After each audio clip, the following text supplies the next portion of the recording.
درگاہ پر آ رہا ہے, کس طرح سے آپ یہاں پہ پہنچ پا رہے ہیں؟ اصل میں تو آج پہلی بار یہاں پر آیا ہوں, اور میں یہاں پر پہنچا ہوں محمد عمر اشرف کے ساتھ, جو کہ فاؤنڈر ہیں heritage-times.in کے. کس طرح کا تجربہ رہا یہاں تک پہنچنے کا؟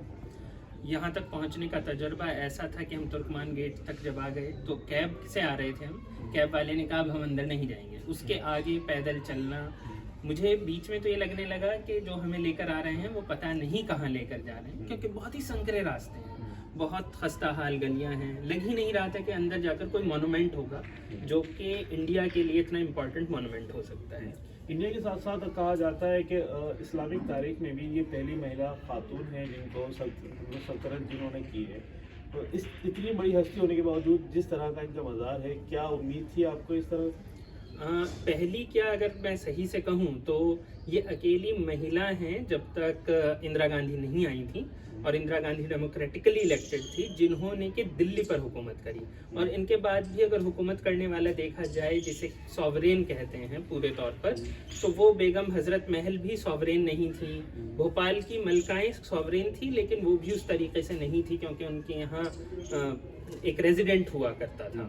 تو یہ اکیلی مہیلا ہیں اندرا گاندھی کے آنے تک جو کہ اپنے طور پر ہندوستان میں حکومت کرتی ہیں. ہندوستان میں ہی نہیں, ایشیا میں بھی حکومت کرتی ہیں, اور دنیا کی پہلی ہیں, دنیا کی پہلی عورت ہیں. تو ایسے میں کہیں نہ کہیں ان کے مزار پر دھیان دینا اس لیے بھی ضروری ہے کہ عام طور پر جب عورتوں کے حقوق کی آج کل بات ہوتی ہے, فیمنزم کی بات ہوتی ہے کہ عورتوں کو حق نہیں مل رہے ہیں. مسلمان عورت ہو, چاہے ہندو عورت ہو, چاہے کسی اور مذہب کی عورت ہو, اوور آل سوسائٹی میں انہیں جب جگہ نہیں ملتی ہے تو یہ ضرورت ہے کہ ہمیں یہ یاد دلایا جائے کہ نہیں, پہلے ایسا نہیں تھا. کچھ عورتیں بہت اونچے مقام تک پہنچی.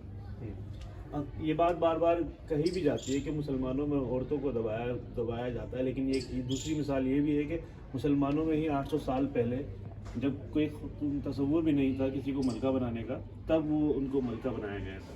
آپ اس کو کس نظریے سے دیکھتے ہیں؟ دیکھا جائے تو عورتوں کو مسلمان یا ہندو یا کرسچن میں نہیں دبایا گیا ہے.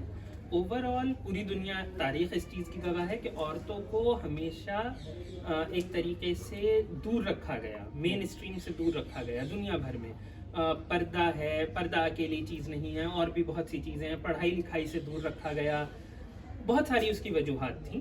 لیکن جب ہم اسے دیکھتے ہیں کہ کیا مسلمانوں نے زیادہ دبایا یا کم دبایا, عورتیں کم دبی کچلی تھیں کہ زیادہ دبی کچلی, تو زیادہ تر ایک ہسٹری کا مطلب اسکالر ہونے کے ناطے میں یہ بتانا چاہوں گا کہ دنیا کی لگ بھگ ہر ایک مذہب میں حالت عورتوں کی لگ بھگ ایک جیسی ہی رہی ہے, اور ابھی بھی ایک جیسی ہی ہے.